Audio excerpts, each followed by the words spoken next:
നമസ്കാരം. Raf talk ഫുട്ബോളിലേക്ക് അവർക്കും സ്വാഗതം.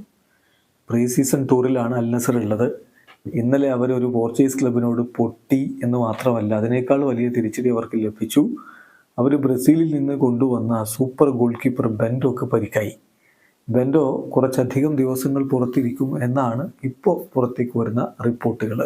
നമ്മൾ ആദ്യം ബെൻഡോയുടെ പരിക്കിൻ്റെ കാര്യം നോക്കാം. Bento suffered an injury near the pelvic area and will be out for 2 weeks. 2 ആഴ്ച കാലമെങ്കിലും ബെൻഡോ പുറത്തിരിക്കേണ്ടി വരും എന്നാണ് റിപ്പോർട്ട്. ചുരുക്കത്തിൽ ഇനിയിപ്പോൾ സ്പെയിനിൽ അവരുടെ ക്യാമ്പുണ്ട്. പോർച്ചുഗലിൽ കളി കഴിഞ്ഞാൽ പിന്നെ സ്പെയിനിൽ അവരുടെ ക്യാമ്പുണ്ട്. ആ സമയത്തേക്ക് ബെൻഡോ അവൈലബിൾ ആയിരിക്കില്ല.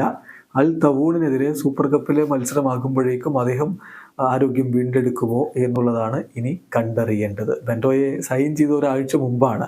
ഇപ്പോൾ ടീമിന് വേണ്ടി അരമണിക്കൂർ കളിച്ചു, പക്ഷെ അപ്പോഴേക്കും അദ്ദേഹത്തിന് പരിക്ക് പറ്റി 2 ആഴ്ച പുറത്തിരിക്കേണ്ടി വരുന്നു. വല്ലാത്തൊരു ബാഡ് ലക്ക് എന്ന രൂപത്തിലാണ് ഇപ്പോൾ എന്തായാലും അൽ നസറിൻ്റെ ആരാധകർ ഈ സംഭവത്തെ കാണുന്നത്. ഇന്നലെ നടന്ന ഫ്രണ്ട്ലി മത്സരത്തിൽ പോർട്ടുമനൻസ് എന്ന പോർച്ചുഗീസ് ക്ലബിനോടാണ് അൽ നസർ പരാജയപ്പെട്ടിരിക്കുന്നത്. എന്തായാലും ക്രിസ്ത്യാനോ റൊണാൾഡോ ഇപ്പോഴും ടീമിനോടൊപ്പം ചേർന്നിട്ടില്ല.